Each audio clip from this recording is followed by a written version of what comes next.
One time, when she was in the fourth grade, it was his first year working there. He'd opened the door to a classroom and found her lying on three chairs pushed together, over near the radiators, her coat as a blanket, fast asleep.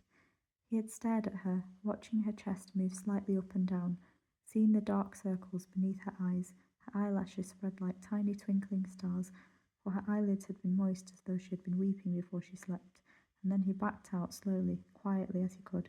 It had felt almost unseemly to come upon her like that. But one time he remembered this now. She must have been in junior high school, and he walked into the classroom, and she was drawing on the blackboard with chalk. She stopped as soon as he stepped inside the room. You go ahead, he said. On the board was a drawing of a vine with many small leaves.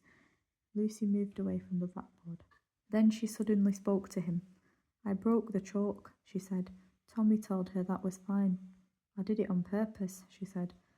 And then there was a tiny glint of a smile before she looked away. On purpose, he asked, and she nodded, again with a tiny smile. So he went and picked up a piece of chalk, a full stick of it, and he snapped it in half and winked at her. In his memory, she had almost giggled. You drew that? He asked, pointing to the vine with the small leaves, and she shrugged, then turned away. But usually she was just sitting at a desk and reading or doing her homework. He could see that she was doing that. He pulled up to a stop sign now and said the words aloud to himself quietly. Lucy, Lucy, Lucy B, where did you go to? How did you flee? He knew how. In the spring of her senior year, he had seen her in the hallway after school, and she had said to him, so suddenly open-faced, her eyes big, Mr. Guptill, I'm going to college. And he had said, oh, Lucy, that's wonderful. She had thrown her arms around him. She would not let go, and so he hugged her back.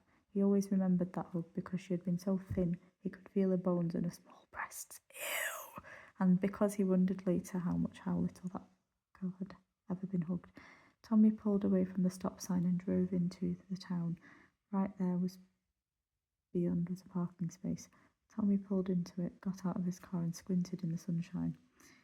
Tommy Guptill, shouted a man, and turning, Tommy saw Griff Johnson walking toward him with his characteristic limp, for Griff had one leg that was shorter than the other, and even his built-up shoe could not keep him from limping. Griff had an arm out, ready to shake hands. Griffith, said Tommy, and they pumped their arms for a long time, while cars drove slowly past them down Main Street. Griff was the insurance man here in town, and he had been awfully good to Tommy, learning that Tommy had not insured his farm for its worth. Griff had said, I met you too late, which was true, but Griff, with his warm face and big belly now, continued to be good to Tommy. In fact, Tommy did not know anyone he thought who was not good to him. As a breeze moved around them, they had spoke of their children and grandchildren. Griff had a grandson who was on drugs, which Tommy thought was very sad, and he just listened and nodded, glancing up at the trees that lined Main Street, their leaves so young and bright green. And then he listened about another grandson who was in medical school now, and Tommy said, hey, that's just great, good for him. And they clapped hands on each other's shoulders and moved on. In the dress shop, with its bell that announced its entrance, was Marilyn Macaulay, trying on a dress. Tommy, what brings you in here? Marilyn was thinking of getting the dress for her granddaughter's baptism a few Sundays from now, and she tugged on the side of it. It was beige with swirling red roses. She was without her shoes, standing in just her stockings.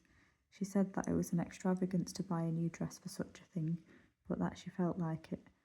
Tommy, who had known Marilyn for years, first when she was in high school as a student in Amgash, saw her embarrassment, and he said he didn't think it was an extravagance at all. Then he said, when you have a chance, Marilyn, can you help me find something for my wife? He saw her become efficient then and she said yes, she certainly would, and she went into the changing room and came back out in her regular clothes, a black skirt and a blue sweater, with her flat black shoes on, and right away she took Tommy over to the scarves. Here, she said, pulling out a red scarf that had a design with gold threads running through it. Tommy held it, but picked up a flowery scarf with his other hand. Maybe this, he said, and Marilyn said, yes, that looks like Shirley. And then Tommy understood that Marilyn liked the red scarf herself but would never allow herself to buy it. Marilyn, that first year Tommy worked as a janitor, had been a lovely girl, saying, "Hi, Mr. Guptill," whenever she saw him, and now